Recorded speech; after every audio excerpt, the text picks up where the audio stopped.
good morning and welcome once again to Ed's Orchids. Now we'll just finish up where the last video ended on Paphiopedilums. So we'll just go on and talk about the light they need and possibly a little bit on the airflow, and then I'll show you some of the plants I've got.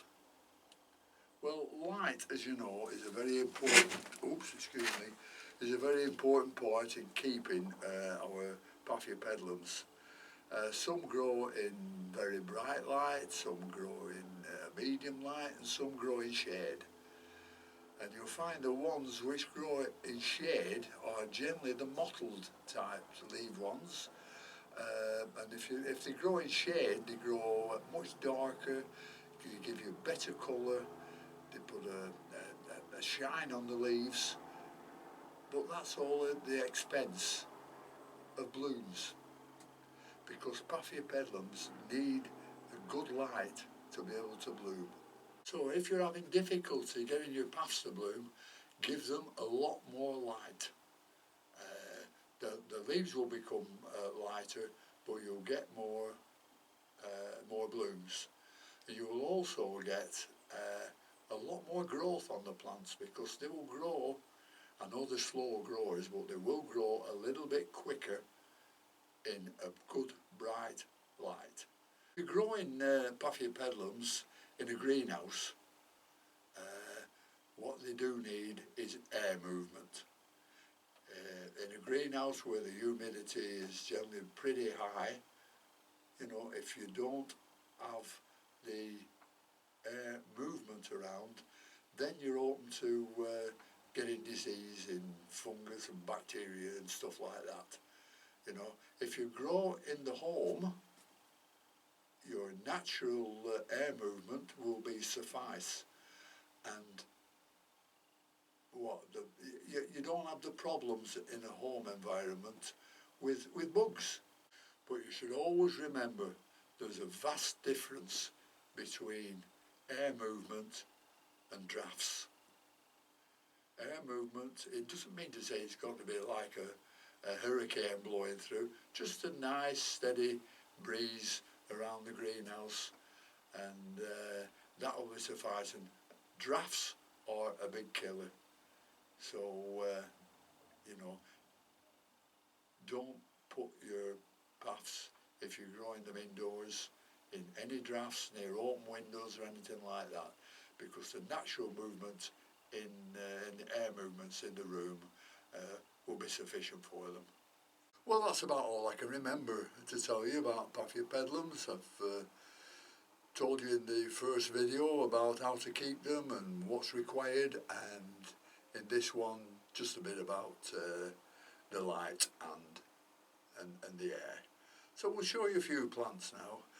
Now this one I have in front of me is a Paphiopedilum Berenice. If my pronunciation isn't right, there we are. And it's a cross between Philippinense and Loyai. The multifloral paphs, these, and you know, with multifloral paphs, instead of them growing with a single bloom, they send one spike up and it has anything between 2, 3, 4, 5, 6 flowers on them. Absolutely beautiful things, the multiflorals. So this, I just keep them normally in bark and a few grow stones and a bit of perlite, that's all. This one, the very slow growing, was a smallish plant when I got it, and it's growing very well.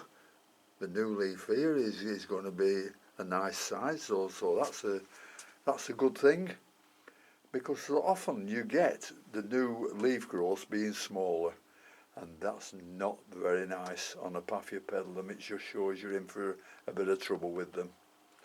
This one, like all my Paphiopedilums, are hung high in the greenhouse in a lot of light. No signs of flowers on them yet, and I put that down, and it's only my opinion, to the very, very cold spring we had. Because in spring, when you start getting the nicer and sunnier weather and things like that, you know, it kicks the plants into growth.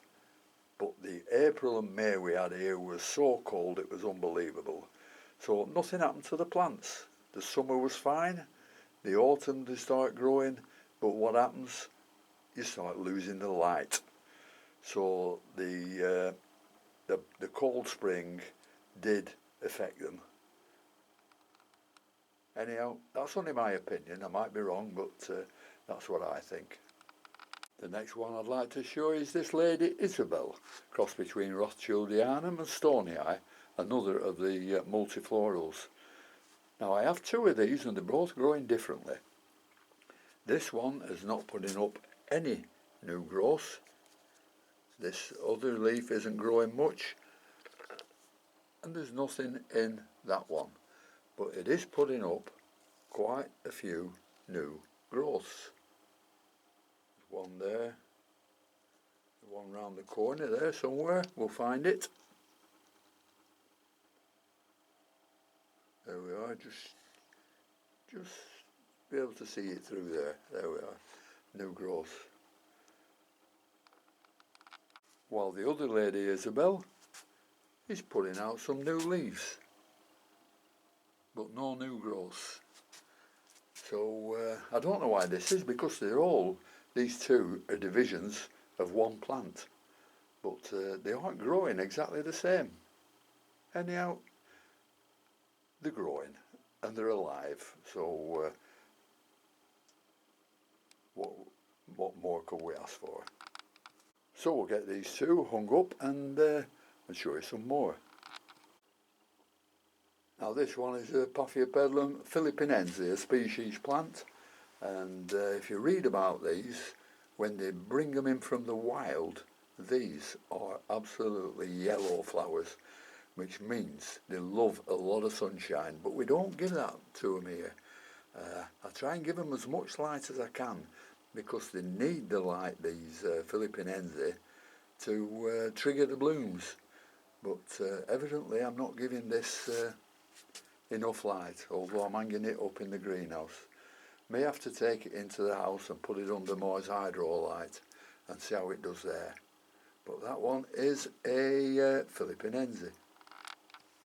Now this one is Prince Edward of York, and I've grown this one from another plant. I mean, the mother plant died off, and it died off but left a growth behind, and this is the growth after another couple of years. And the flowers on these, well, you just can't describe them. You've just got to have a look on the web and have a look at them. They're absolutely gorgeous. 1, 2, 3. Now this is a primary cross between the two best known Paphiopedilums there are. One is the king of Paphiopedilums with his Rothschild, and the other one the queen of Paphiopedilums, which is the Sandrianum. So there's no need to tell you that these flowers are absolutely beautiful. Very slow growing, but one thing I can tell you, if you're not sure whether yours is going to flower or not, if you feel on these multiflorals or any of them like that, at the base of the plant there, and you feel like it's swelling, then it's going to bloom.